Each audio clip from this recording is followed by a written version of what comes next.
நடந்து வரும் T20 உலகக்கோப்பை தொடரில் இன்றைய தினம்தான் இந்த ஒட்டுமொத்த உலகக்கோப்பை தொடரின் முக்கியமான மேட்ச் என்றே சொல்லலாங்க.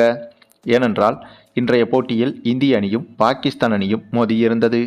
இந்த போட்டி மீதான எதிர்பார்ப்பு என்பது எந்த அளவுக்கு இருந்திருக்கும் என்பதை நான் சொல்லி தெரிய வேண்டிய அவசியமில்லை. அந்தளவுக்கு மிகப்பெரிய எதிர்பார்ப்புகளுக்கு மத்தியில் தொடங்கிய இந்த போட்டி தொடங்கி டாஸை வென்ற பாகிஸ்தான் அணி முதலில் பந்து வீச்சை தேர்வு செய்திருந்தது. அப்படியாக பந்து வீச்சை தேர்வு செய்து பந்து வீசத் தொடங்கிய பாகிஸ்தான் அணி போட்டியின் முதல் ஓவரிலேயே இந்திய அணிக்கு பயங்கர அதிர்ச்சி கொடுத்தது.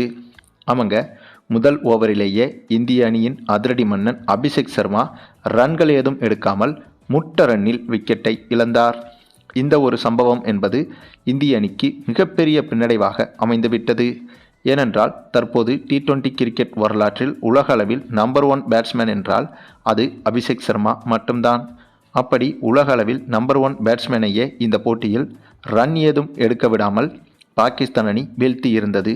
இதனால் இந்த ஒரு சம்பவம் இந்திய அணிக்கு நெகட்டிவாகவும் பாகிஸ்தான் அணிக்கு மிகப்பெரிய பலமாகவும் மாறியது. அதுவும் இந்த போட்டி தொடங்கும் போதே அபிஷேக் சர்மா விளையாடுவாரா மாட்டாரா என்ற எதிர்பார்ப்பும் இருந்தது. ஏனென்றால் கடந்த போட்டிகளில் அபிஷேக் சர்மா பங்கேற்கவில்லை. உடல்நலக்குறைவு காரணமாக கடந்த போட்டியில் அபிஷேக் சர்மா பங்கேற்கவில்லை. இந்த நிலையில்தான் இந்த போட்டி தொடங்குவதற்கு முன்பே பாகிஸ்தான் கேப்டனிடம் அபிஷேக் சர்மா இன்று பங்கு பெறுவது பற்றி கேள்வி கேட்டபோது கண்டிப்பாக அபிஷேக் சர்மா இன்று களமிறங்க வேண்டும், அப்படி களமிறங்கினால்தான் திறமையான அணிக்கு எதிரான எங்களது திறமையை காட்ட முடியும் என்று பாகிஸ்தான் கேப்டனே இந்திய அணிக்கு சவால் விடும்படி இப்படி பேசியிருந்தார். அந்தளவுக்கு மிகப்பெரிய எதிர்பார்ப்புகளுக்கு மத்தியில்தான் இன்றைய போட்டியில் அபிஷேக் சர்மா களமிறங்கினார். ஆனால் முதல் ஓவரிலேயே விக்கெட்டை பறிகொடுத்த அந்த சம்பவம் இந்திய ரசிகர்களுக்கு மிகப்பெரிய ஏமாற்றமாக மாறியது. ஆனாலும் கூட அந்த ஒரு ஏமாற்றம் என்பது ஒரு சில வினாடிகள் கூட இந்திய ரசிகர்களுக்கு நிற்கவில்லை. திடீரென இந்திய ரசிகர்கள் கொண்டாடும்படி மாறியது போட்டியின் சூழல். ஏனென்றால் அபிஷேக் சர்மா அவுட் ஆனாலும் கூட அபிஷேக் சர்மாவுக்கும் சேர்த்து மாத்து நம்ம இசான் கிசான் அதிரடியில் பின்னி பெடல் எடுத்து விட்டார். இப்படி ஒரு அதிரடியை இதுவரையிலும் பாகிஸ்தான் கிரிக்கெட் வரலாற்றில் பார்த்திருக்கவே மாட்டார்கள் என்றுதான் சொல்ல வேண்டும். அந்தளவுக்கு முதல் ஓவரிலேயே ஒரு விக்கெட்டை இழந்த போதும் கூட நம்முடைய இசான் கிசான் அதிரடியில் கலட்டுன்னு கலட்டி விட்டு விட்டார். பின்னர் ஒரு கட்டத்தில் அதிரடியாக விளையாடி வந்த இசான் கிசான் 40 பந்துகளை எதிர்கொண்டு அதில் 10 பவுண்டரிகள் மற்றும் 3 சிக்சர்கள் என விளாசி 77 ரன்கள் வரை குவிக்க அந்த சமயத்தில் இசான் கிசான் விக்கெட்டை இழந்தார். ஒருவேளை இசான் கிசான் மட்டும் விக்கெட்டை இழக்காமல் தொடர்ச்சியாக விளையாடி இருந்தால் இன்றைய போட்டியில் இந்திய அணி 400 ரன்களை கூட எளிதாக தொட்டிருக்கும். அந்தளவுக்கு கொடூரமான அதிரடியை காட்டி வந்தார் இசான் கிசான். அந்த சமயத்தில் இசான் கிசானின் விக்கெட்டை கூட பாகிஸ்தான் பவுலர்கள் கொண்டாடவில்லை. அந்தளவுக்கு தேவையான டேமேஜை ஏற்கனவே பாகிஸ்தான் அணிக்கு இசான் கிசான் அவுட் ஆவதற்கு முன்பே தரமாக செய்துவிட்டார். அதனால்தான் இசான் கிசானின் விக்கெட்டை கூட பாகிஸ்தான் வீரர்கள் ஒருவர் கூட கொண்டாடவில்லை. பின்னர் இசான் கிசானின் இந்த அதிரடியை மற்ற இந்திய பேட்ஸ்மேன்களும் அப்படியே தொடர்வார்கள் என்று எதிர்பார்த்த போது அடுத்த அதிர்ச்சி இந்தியாவுக்கு காத்திருந்தது. ஏனென்றால் இசான் கிசானை தவிர்த்து இந்த போட்டியில் மற்ற இந்திய பேட்ஸ்மேன்கள் யாரும் சொல்லும்படியாக விளையாடவில்லை.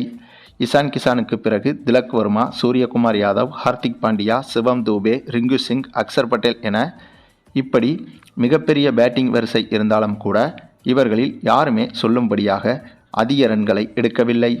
ஏனென்றால் திலக் வர்மா 24 பந்துகளை எதிர்கொண்டு வெறும் 25 ரன்கள் தான் எடுத்திருந்தார். இதுதான் இந்திய அணிக்கு மிகப்பெரிய பின்னடைவாக மாறியது. ஏனென்றால் அதிகமான பந்துகளை எதிர்கொண்டு குறைந்த ரன்களை எடுத்து இந்திய அணிக்கு நெருக்கடியை ஏற்படுத்தினார் திலக் வர்மா. இவரை தொடர்ந்து சூரியகுமார் யாதவ் 32 ரன்களில் விக்கெட்டை இழக்க இவருக்கு பிறகு களமிறங்கிய ஹார்திக் பாண்டியா இவர் எதிர்கொண்ட முதல் பந்தையே சிக்ஸர் அடிக்க ஆசைப்பட்டு கோல்டன் டக் அவுட் ஆகி வெளியேறினார்.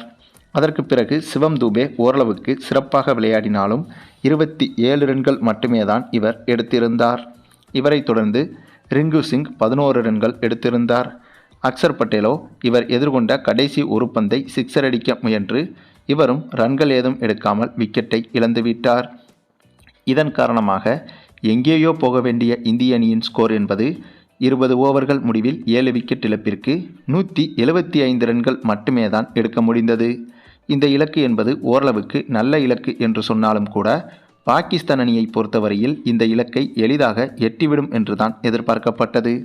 அதன் பிறகு அத்தகைய எதிர்பார்ப்பில் இந்த இலக்கை நோக்கி களமிறங்கிய பாகிஸ்தான் அணியை பொறுத்தவரையில் மிகப்பெரிய அதிர்ச்சி காத்திருக்கிறது என்று தெரியாமல் சேசிங் செய்ய களமிறங்கி இருந்தது பாகிஸ்தான் அணி.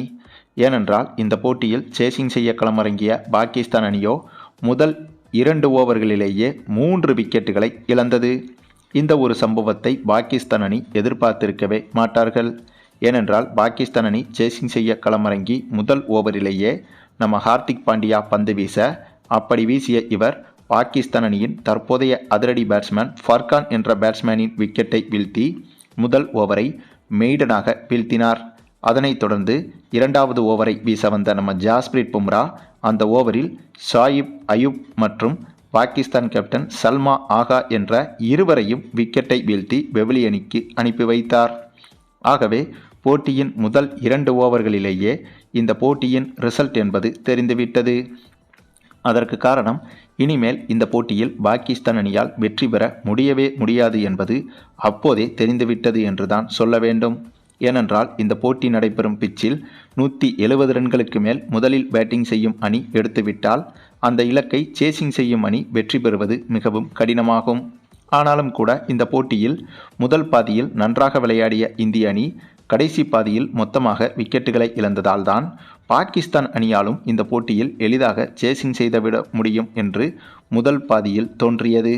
ஆனால் போட்டியின் முதல் 2 ஓவர்களிலேயே பாகிஸ்தான் அணி அடுத்தடுத்து 2 விக்கெட்டுகளை இழந்ததால் இந்திய அணியின் வெற்றி என்பது அங்கேயே ஏறக்குறைய உறுதியாகிவிட்டது. அதற்கு பிறகு பாகிஸ்தான் அணியில் பாபர் அசாமும் வெறும் 5 ரன்களில் விக்கெட்டை இழக்க, அப்போது பாகிஸ்தான் அணியின் தோல்வி என்பது 100% உறுதியாகிவிட்டது. அதற்கு காரணம், இலக்கு என்பது கொஞ்சம் அதிகமாக இருந்ததாலும் அதே சமயம் ஆரம்பத்திலேயே அதிக விக்கெட்டுகளை இழந்ததாலும் இந்த போட்டியில் பாகிஸ்தான் அணி போராடி தோல்வியடைந்தது. இந்த ஒரு தோல்வி என்பது பாகிஸ்தான் அணிக்கு மீண்டும் வரலாற்று தோல்வியாக மாறியிருக்கிறது. ஏனென்றால் உலகக்கோப்பை தொடர் என்று எடுத்துக்கொண்டாலே கிரிக்கெட் தொடங்கிய காலத்திலிருந்து இதுவரை நடைபெற்ற ஒட்டுமொத்த உலகக்கோப்பை தொடர்களிலும் ஒரே ஒரு முறைதான் இந்திய அணியை பாகிஸ்தான் அணி வீழ்த்தியிருக்கிறது. மற்றபடி அனைத்து உலகக்கோப்பை போட்டிகளிலும் இந்திய அணிதான் பாகிஸ்தான் அணியை வீழ்த்தியிருக்கிறது. ஆகவே அந்த ஒரு சாதனை இந்த போட்டியிலும் தொடர்ந்து வருகிறது. மேலும் இந்திய அணியின் இந்த வெற்றி மூலமாக இந்தியா பாகிஸ்தான் அணிகள் பங்கேற்றிருக்கும் ஏ பிரிவில் புள்ளிப்பட்டியலில் முதல் இடத்தை பிடித்திருக்கிறது இந்திய அணி.